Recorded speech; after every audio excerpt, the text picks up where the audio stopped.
चर्चा।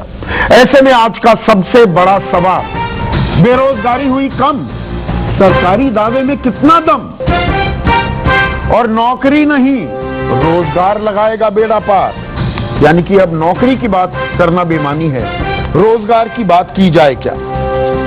चर्चा में मेरे शरद कोहली किसी परिचय के मोहताज नहीं है। शरद, हकीकत क्या है? हकीकत को नजरअंदाज हम कर रहे हैं इस आंकड़ेबाजी में। आंकड़ेबाजी बहुत हो गई। बिल्कुल आपने ठीक कहा, आंकड़ेबाजी, क्योंकि आंकड़े सभी ने बोले तो मैं उसको दोहराना नहीं चाहूंगा, उसको डाइसेक्ट भी नहीं करना चाहूंगा। देखिए, 3-4 बातें हैं। पहले तो हम युवा पे आते हैं। बहुत बड़ा युवा है, हमारी 65% आबादी 35 साल से कम उम्र की। बिल्कुल। और सबसे ज्यादा अगर आपको अनएम्प्लॉयमेंट दिखाई देगी, और ये बहुत ही वल्नरेबल पॉपुलेशन है, महिलाओं से भी ज्यादा। हालांकि महिलाओं को भी मैं बहुत बड़ा मानता हूं।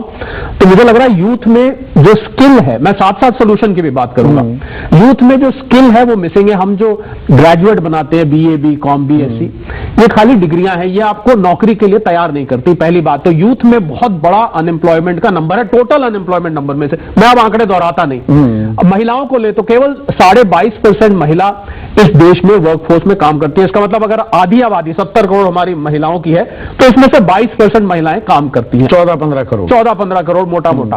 तीसरा, ओवर एम्प्लॉयमेंट एक समस्या है। गांव में जब आप सर्वे करने जाते हैं, एक 8, आपने कहा 5 आदमियों का परिवार है, गांव में शायद 7-8 का होता है। आप जब सर्वे करने जाते हैं तो एक खेत में, मान लीजिए वो 2 एकड़ का खेत है जिसमें कि 2 आदमी काफी हैं, वहां पर आपको 6 या 7 लोग काम करते देखते हैं। तो एक ओवर एम्प्लॉयमेंट वो आपके सर्वे में नहीं आता है, जैसा कि आपने कहा, क्योंकि वो लोग कहते हैं ठीक है जी, खेत में नौकरी करता है, क्या दिक्कत है, हमारे तो खेत में एम्प्लॉयमेंट भी आप भी कह सकते हैं। भाई बैठे हुए हैं, मैं नौकरी से निकाल दिया गया, मेरी गांव में थोड़ी जमीन है, वहां तो वैसे ही खेती हो रही है। बिल्कुल, मैं भी जाऊंगा, कोई पूछेगा जी खेती करता हूं जी, पिताजी के साथ करता हूं, उनकी मदद कराता हूं, वगैरह वगैरह।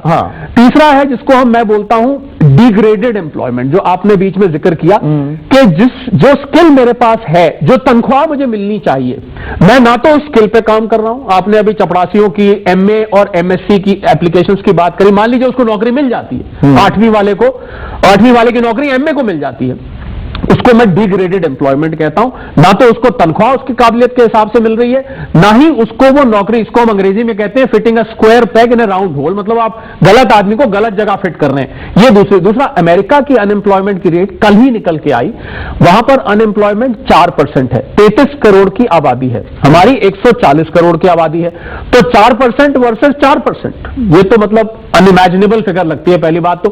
और जो आखिरी बात मैं करना चाह रहा था, जो सबसे जरूरी है, और संदीप आप मुझे इजाजत देंगे, कि जो मेथोडोलॉजी है सर्वे की, आप ये आपने कहा data, your data versus my data, NSSO, CMI, ये वो डेटा, इसका बेसिस क्या है, किस टाइप का क्वेश्चनर दिया जाता है, मुझे लग रहा है उसके बेसिस में भी, इसीलिए आपको ये अलग अलग नंबर दिखते हैं। ये कैसे है कि मैं 4 परिवारों के पास जाके 4 एजेंसीज पूछती है और 4 अलग अलग आंकड़े आ रहे हैं। तो ये एक स्टैंडर्डाइज्ड एम्प्लॉयमेंट फॉर्मेट होता है, जैसा विकसित देशों में इस्तेमाल किया जाता है। आप यूरोप में जाए, अमेरिका में जाए, एक स्टैंडर्ड क्वेश्चनर आप कहेंगे, तो अगली बार मैं आपको वो क्वेश्चनर हम दिखाएंगे। पर इसमें एक अहम सवाल अभी रह गया, उसका जवाब।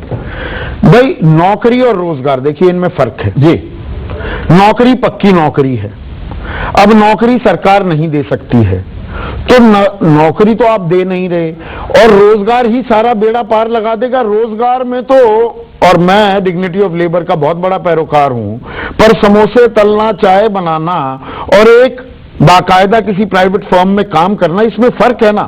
जब हम चर्चा करते हैं, हम सबका घालमेल एक रायता फैला देते हैं। बिल्कुल, देखिए गोपाल जी ने भी ये बात करी कि आप एंटरप्रेन्योरशिप को और स्वरोजगार को मिक्स नहीं कर सकते। आपने समोसे और पकौड़े, हालांकि ये बात अलग है कि कुछ पकौड़े तलने वाले भी करोड़ों रुपए की सेल करते हैं, कुछ की बात नहीं हो सकती ना। पर सवाल ये है कि क्या वो 4-5 आदमियों के परिवार को पाल पा रहे हैं? क्या वो अपने बच्चों को आगे पढ़ाकर उनको किसी रोजगार के युग बना पा रहे हैं? ये दूसरा सवाल। तीसरा सवाल, क्या वो आगे के लिए अपना भविष्य बना पा रहे हैं? अगर ये तीनों सवाल के जवाब हाँ है, तो मैं पकौड़े को, मैं भी डिग्निटी ऑफ लेबर के फेवर में हूं। नहीं, इसमें हमें फर्क भी करना होगा ना। हमें नौकरी अलग, वो आंकड़े भी होने चाहिए, बिल्कुल, और रोजगार के आंकड़े अलग होने चाहिए। तो मैंने संदीप कहा कि जो मेथोडोलॉजी है इस सर्वे को करने की, उस मेथोडोलॉजी को मैं क्वेश्चन कर रहा हूं। ठीक है गोपाल बाबू, आखिरी सवाल